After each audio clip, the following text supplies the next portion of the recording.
You're watching Break the Pain on ABC 27, brought to you by Penn State Milton S. Hershey Medical Center.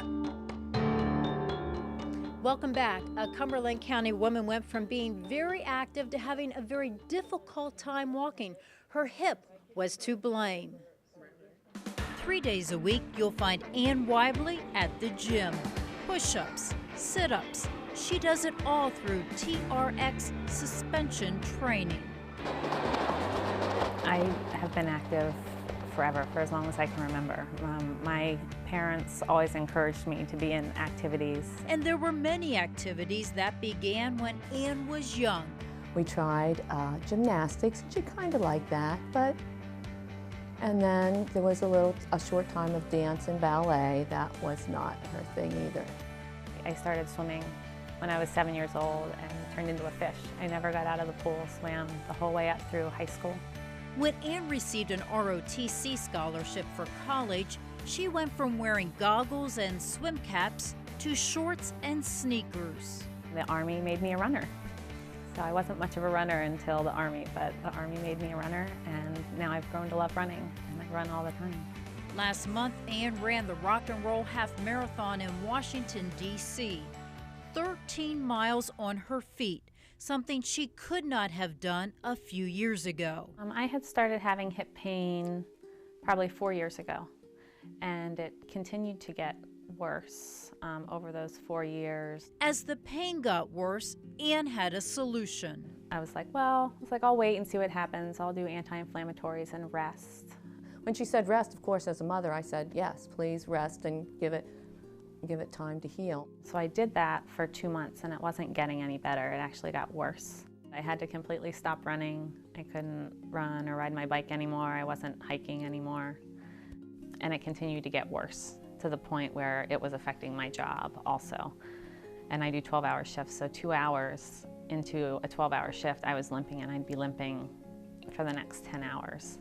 And it wasn't getting any better, and I wasn't exercising anymore. And I said, well, it's time to see somebody. Ann turned to the sports medicine program at Penn State Hershey Medical Center for help. She was having deep hip pain, and she was having what we call mechanical symptoms. So she was getting some catching deep within her hip joint. He did an assessment on me, and he said, I know exactly what's wrong with you, and I know the tests we need to prove it, and he's like, we can get you running again.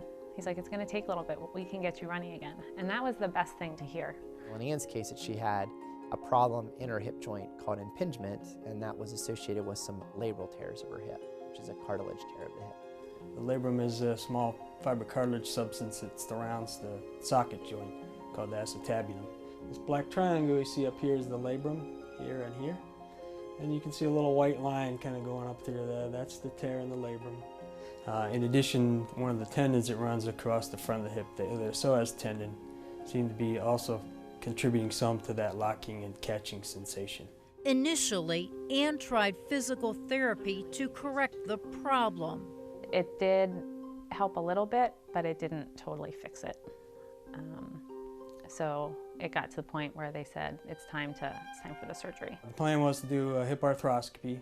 The arthroscopy is minimally invasive surgery, normally with a couple small holes around the joint.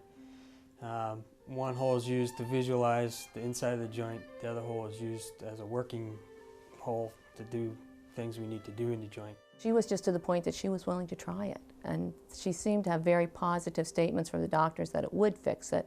I was ready to do it because the other option was not to run because I couldn't run anymore. So I was like, absolutely, let's try the surgery.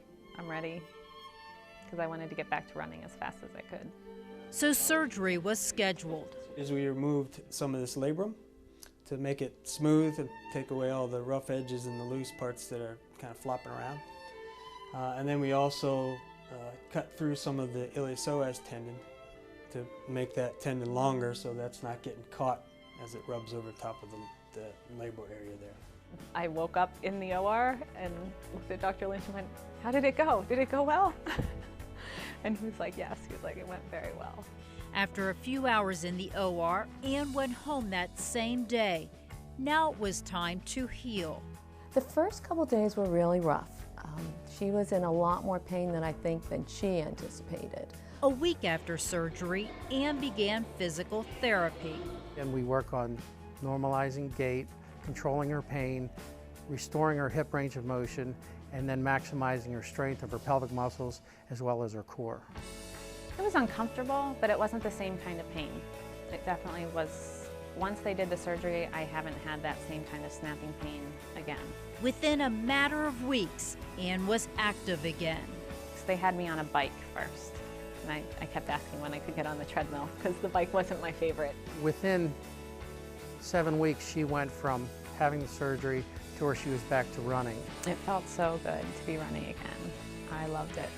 And I was like, how far can I run? How much can I run? Shortly after, Ann was training for a 5K race. It definitely improved my running. No more pain. And it was great. It felt great. Well, I think she's doing great. She's so excited about being out. I'm very happy that she is able to do all those things that she loves to do again. 4 months after surgery, Ann competed in a 5K race. She ran her fastest in 5 years, 24 minutes. That's pretty fast, Chuck. I would need a golf cart to do that, catch up with that. That's terrific. Ann seems to come a long way in a short time there. I mean, with all that extra effort. And joining us now, Dr. Scott Lynch. And Doctor, she seems awfully young to have hip pain. How common is this for that age category to be suffering hip pain? Well, in that younger group, it's rare to have osteoarthritis, arthritic hip pain. So the more common causes of hip pain in that group are things like trochanteric bursitis, which is an irritation of some of the structures that slide over the outside of the hip. Sports hernia can be one thing. You may remember Donovan McNabb had that. That's an injury to some of the structures attached to the more central part of the pelvis. And then what Ann had is some irritation of the iliopsoas tendon and a labral tear. The iliopsoas is one of the big muscle groups that crosses the hip to help bring your knee up to your chest. The labrum is a cartilage-like structure that surrounds the socket. Well, talk about some of the treatments for these injuries. What do you do? Well, most of the time we try to get better or get people better without surgery if we can. So that's the majority of the people. The muscle and tendon type things are usually responsive to the physical therapy. So things like trochanteric bursitis and the iliopsoas tendon irritation or snapping can sometimes get resolved with that. If those things don't work, then we do move on to surgery. How about recovery time? Is it quite a deal? It can be. Of course, it depends on what we do. If it's just physical therapy, they do tend to respond fairly quickly. So within 6 weeks, they should see some improvement. If we move to surgery, it's going to be dependent on how invasive the surgery is. So obviously the more we do, the longer it's going to take. But most of these things take at least 3 months to know if you're 3 months making, more. Okay, you have to be patient on that. You have to be patient. If you have the surgery, your season is usually done. All right, well, thank you, Doctor. And right now, Deborah Peckerton will be back with more viewer questions right after this.